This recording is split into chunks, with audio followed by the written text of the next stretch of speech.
Hello everybody, this is Chronos018, and these are my thoughts and all that on Season 2, Episode 1 of Assassination Classroom.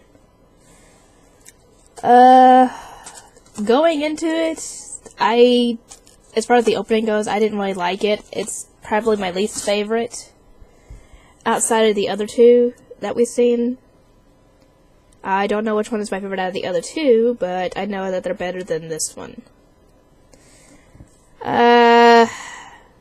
Also going into it, I had no idea that, since I was doing this in February, that, Valentine's Day is coming up in less than 2 weeks.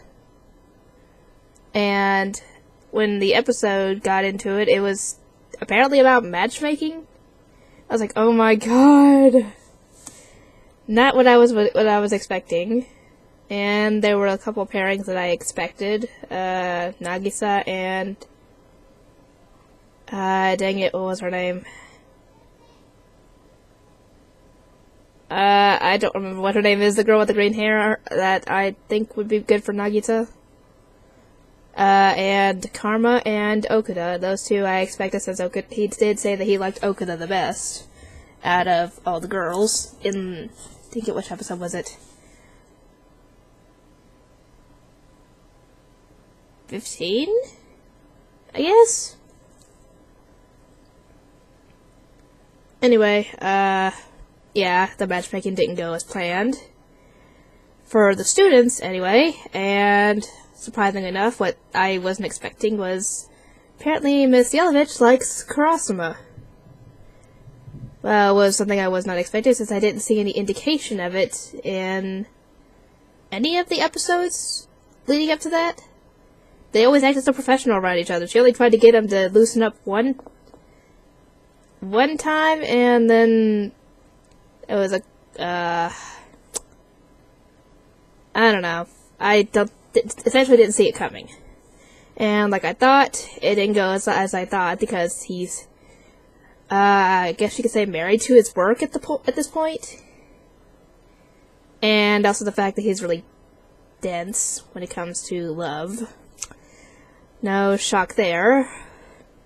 He's always been so professional. I didn't think he'd either had his feelings so deep down buried that he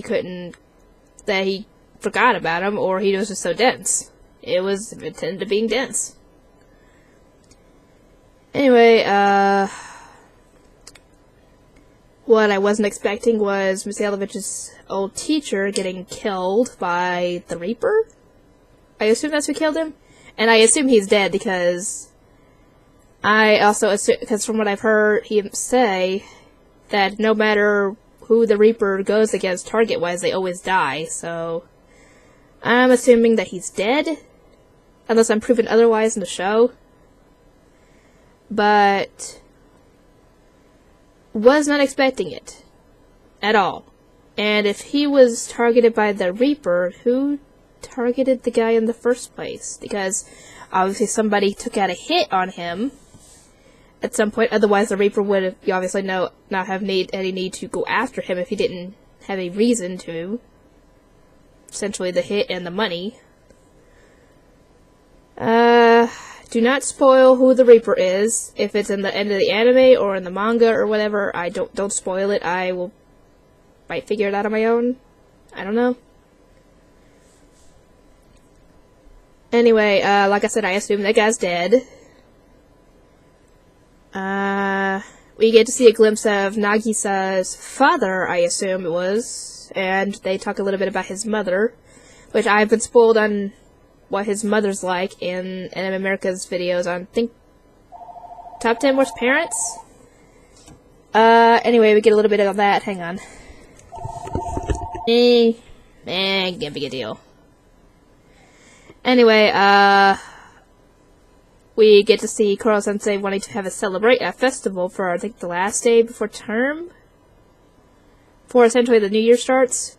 Or not the new year, the new school year, I should say. I think it was at summer break, when they had the 3-day vacation thing that they got. They went on with A class. Anyway. Yeah, I know what his mother is like and how she treats him. And I feel bad for Nagisa. Maybe that's part of the reason why he's so naturally now have the natural skills of an assassin, possibly. I don't know. But I do wonder if we're actually gonna... I assume we get to see him, or see her in the anime because it shows her animated. So it's not just the manga that we'd see her. And I've said it's in season 2, obviously, because there's only 2 seasons of Assassination Classroom, so we have to see her in this season at some point. But anyway, yeah, Koro-sensei doesn't take, I guess, rejection well, because essentially the turnout would have been low. Some people would have declined to go to the festival.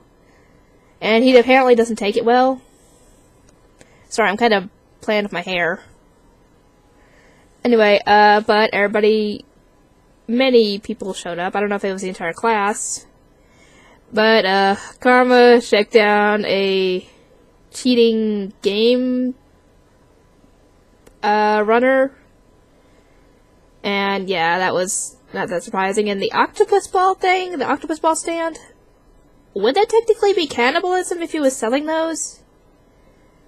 Or, I don't know. I assume that he was human before the whole tentacle thing, but I don't know if he would still consider that cannibalism, selling those things, unless he was eating them, in which case I probably would consider it cannibalism. I don't know.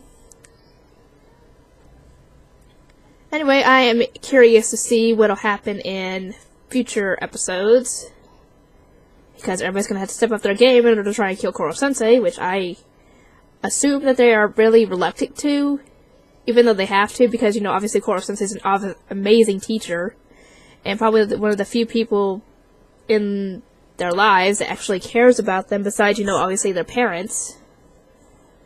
So, yeah, I can understand them not wanting to kill him, but they have to, because otherwise he might actually act on a threat to destroy the planet. Though, I don't know if he actually would have, or would, I don't know. I guess we'll find that out in possibly maybe the last episodes of the season. Anyway, that's essentially all I have to say. I assume there might be some hookups as the season goes on, because there's 24 more episodes to go before the show's over. At least unless I decide to do the movie, which I don't know if I will or not. Anyway, that's essentially all I've got to say on this. I'm eager to get to work on Assassination Classroom, and a lot of things happened in this episode that I was not expecting. And hopefully you guys will enjoy it. I will see you all next time.